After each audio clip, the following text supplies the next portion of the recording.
முன்பொரு காலத்தில் ஒரு அழகிய சின்ன கிராமம் இருந்தது.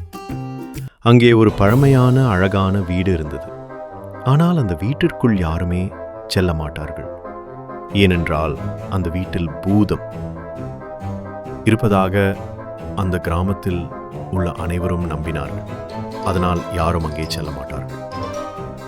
ஒரு நாள் அந்த ஊரில் இருக்கிற தன்னோட பாட்டி வீட்டுக்கு ராஜா வந்திருந்தான். அவனுக்கு வயது 8 இருக்கும். நிறைய குறுங்குள்ள செய்வேன். அவன் அந்த வீட்டை ஆச்சரியத்துடன் பார்த்து கொண்டிருந்தான். அவனிடம் பாட்டி அந்த வீட்டிற்குள் செல்லக்கூடாது என்று கூறினார். உடனே ராஜா, ஏன் பாட்டி அங்கே போகக்கூடாதுன்னு சொல்றீங்கன்னு கேட்டான் ஆர்வமாக. அதற்கு பாட்டி அந்த வீட்டில் பூதம் இருப்பதாக கூறினார்.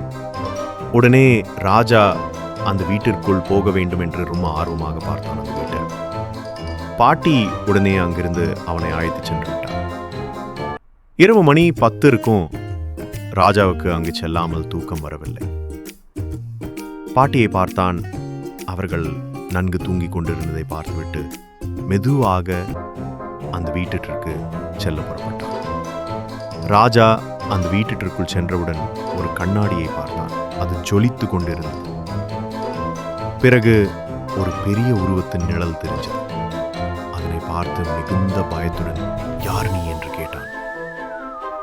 உடனே அந்த நிழல், நீ யார், இங்கே வந்திருக்கிறாய் என்று கேட்டது.